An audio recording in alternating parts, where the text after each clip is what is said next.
Hola a todos. Esta semana trabajaremos el tema de la eutanasia.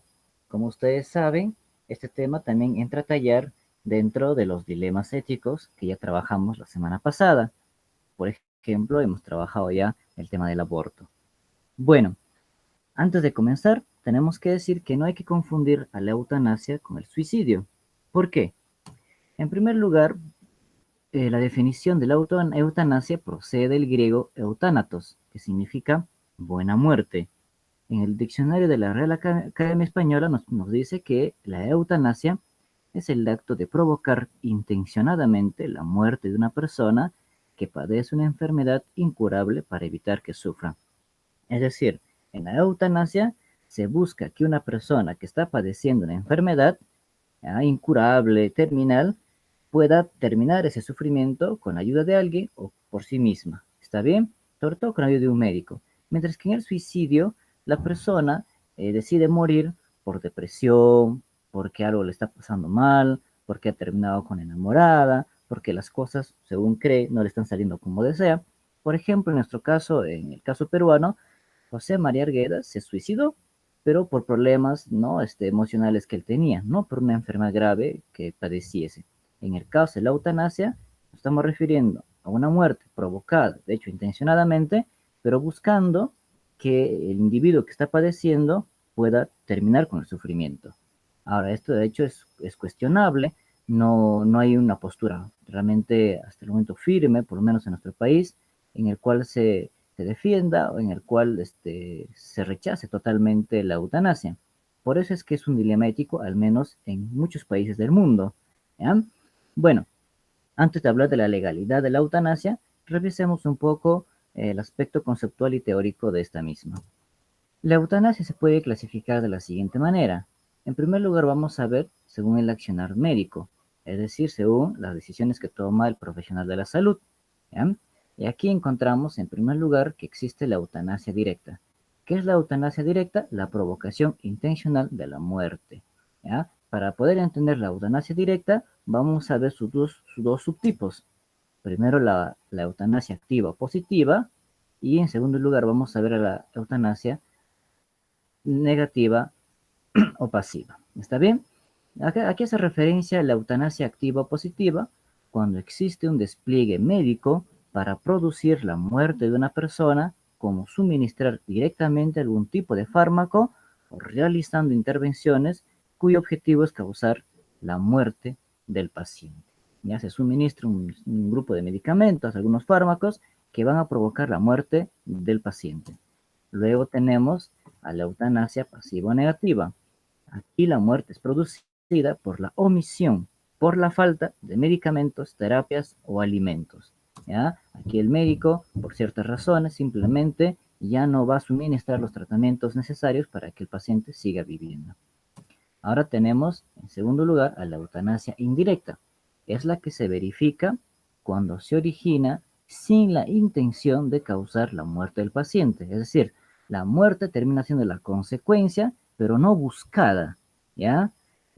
Por ejemplo, en algunos casos en los cuales las personas tienen cáncer terminales, el dolor que produce este mal es muy fuerte, insoportable, y se le tiene que suministrar al paciente, ¿no? De manera continua ciertas dosis de morfina, un poco más, un poco más, un poco más, y algunas veces la morfina tiene, bueno, efectos, ¿no? Dañinos colaterales cuando se sobreexpone a este medicamento, entonces el paciente termina falleciendo.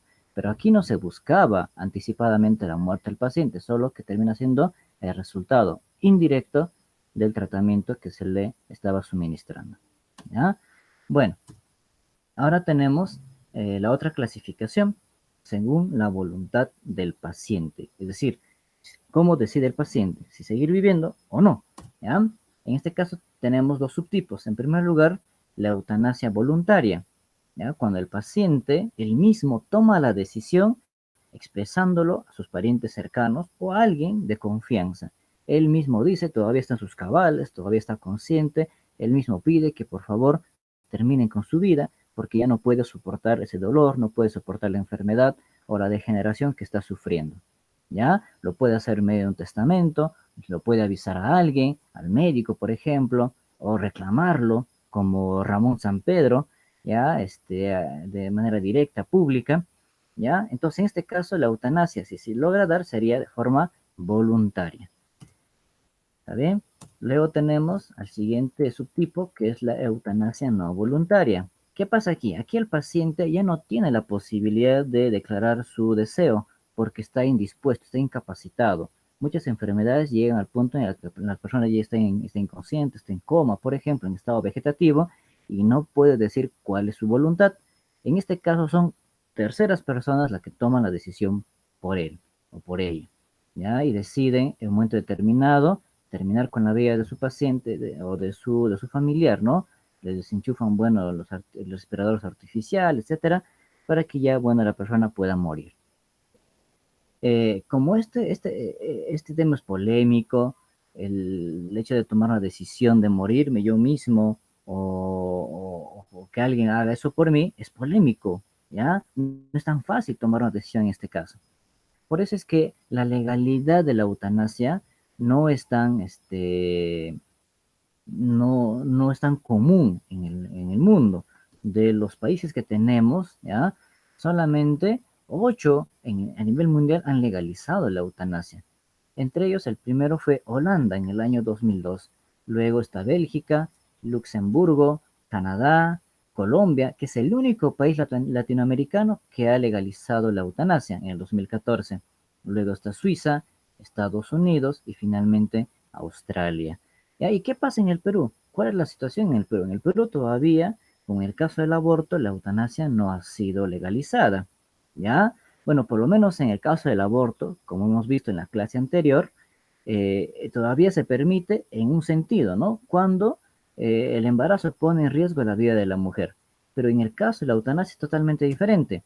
En el artículo 112 del Código Penal peruano se lee lo siguiente: el que por piedad mata a un enfermo incurable que le solicita de manera expresa y consciente para poner fin a sus intolerables dolores, será reprimido con pena privativa de libertad no mayor de 3 años. Es decir, la eutanasia en el Perú es un delito y aquel que lo practique va a ir a la cárcel sí o sí, al menos hasta 3 años. ¿Está bien? Bueno, hay algunas posturas justamente que están a favor y algunas que están en contra de la eutanasia. Ya vamos a revisar algunas de ellas. Veamos primero algunos argumentos en favor de la eutanasia.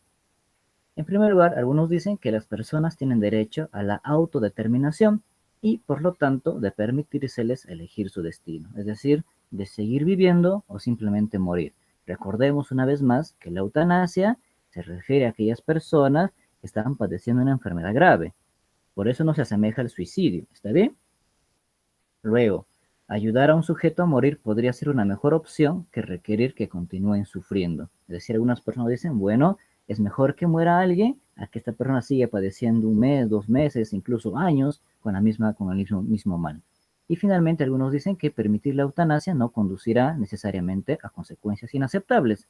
Esto sobre todo viendo los casos de la legalidad de la eutanasia en los países que ya hemos mencionado, donde no, bueno, no hay una gran demanda de la eutanasia, como muchos decían que iba a haber. Al contrario, solamente son pocas personas las que deciden morir por eutanasia, ¿ya? Bueno, pero también hay otro punto de vista, ¿no? Y tenemos que escucharla también, ¿ya? Vamos a ver ahora los argumentos en contra de la eutanasia. En primer lugar, algunos dicen que no todas las muertes son dolorosas, ¿ya? Así que podemos mantener a la persona con vida porque, bueno, no va a sufrir, ¿no? Mientras llegue el tiempo de su desenlace. Luego nos dicen otros que están disponibles alternativas como la interrupción del tratamiento activo combinadas con el uso del alivio efectivo del dolor. Es decir, algunos dicen, bueno, si duele bastante hay que suministrarle pues fármacos para que calmen el dolor. Y bueno, tal vez ya no necesariamente seguir aplicándole, ¿no? A medicamentos que lo mantengan con vida, pero no matarlos, ¿no? En ese caso. Y finalmente, lo que muchos pacientes quieren, dicen algunos, es evitar el sufrimiento, más que desear la muerte. Es decir, algunas personas dicen, no, los que piden la eutanasia no están pidiendo que los maten, están pidiendo más bien que no les guste el dolor, no quieren sufrir. Por eso, como no ven ninguna otra salida, piden la muerte. Así que lo que hay que evitar es que sufran, más que buscar matarlos.